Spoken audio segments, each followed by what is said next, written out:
नमस्कार, सविताज किचनमध्ये सर्वांचे खूप खूप मनापासून स्वागत. आपण आज बनवणार आहोत शेंगदाण्याची चटणी. त्यात पौष्टिक असे पदार्थ टाकले आहेत. चटणी आपण सगळ्याच प्रकारच्या बनवतो. चटणी खूप कोरडी होते किंवा खूप ओलसर होते. कधीकधी चटणी खूप लवकर खराबही होते. असं होऊ नये म्हणून काही टिप्स आणि ट्रिक्स सांगणार आहे, तर पूर्णपणे सगळा व्हिडिओ पहा. चला तर मग रेसिपीला सुरुवात करूयात. ह्या चटणीसाठी खूप जास्त साहित्याची सुद्धा गरज नाही.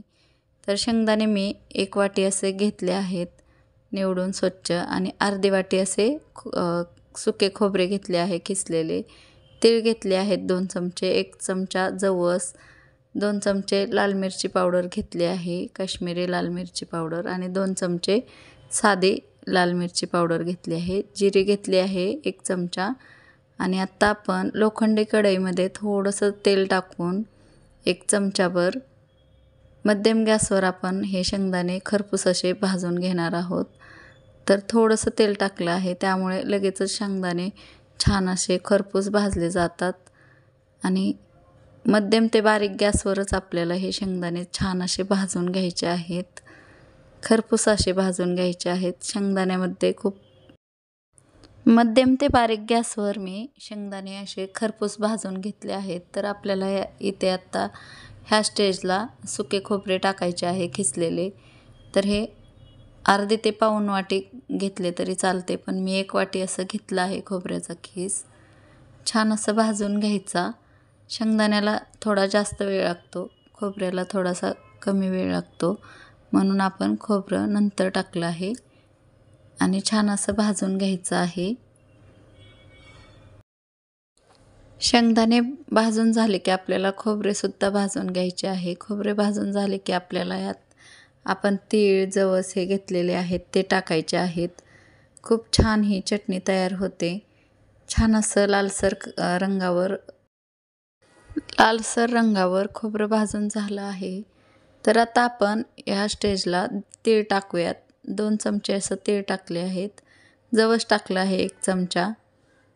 आणि हे सगळे पदार्थ आपले पौष्टिक आहेत, त्यामुळं चटणी बनवताना हे तीळ आणि जवस नक्कीच टाका, कारण जवसमुळे खूपच फायदे होतात. ओमेगा 3 फॅटी ॲसिड असतं जवसमध्ये. आपण भरपूर प्रमाणात घेत नाही दररोजच्या आहारात. आणि तिळामध्ये सुद्धा कॅल्शियम वगैरे असतं.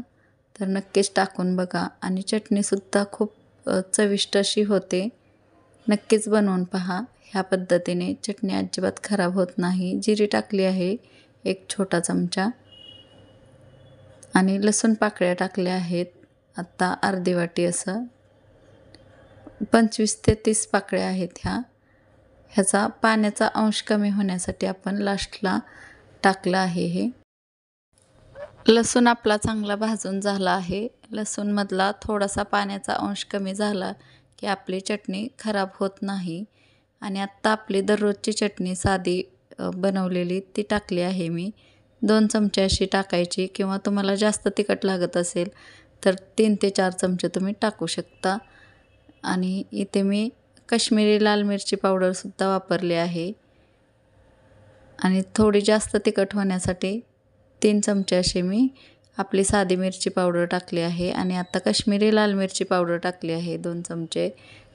चटणीला खूप छान रंग येतो म्हणून टाकली आहे. तर हे सगळं मिक्स करूयात. आणि गॅस बंद केला आहे,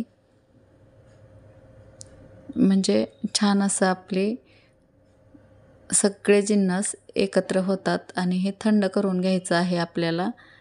मीठ टाकलं आहे चवीपुरतं. ह्या बारीक मिठाच्या ऐवजी तुम्ही मोठं मीठसुद्धा टाकू शकता. आणि हे चांगलं मिक्स करून घेतलं आहे. आता हे सगळे जिन्नस आपल्याला, हे मिश्रण सगळं आपल्याला थंड करून घ्यायचं आहे.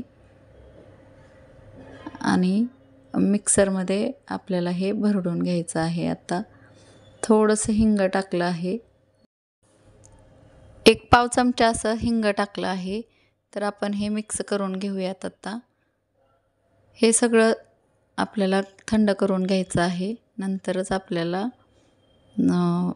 मिक्सरच्या भांड्यात टाकून ही चटणी मिक्सरच्या भांड्यात ही चटणी टाकून आपल्याला जाडसर अशी भरड करून घ्यायची आहे याची.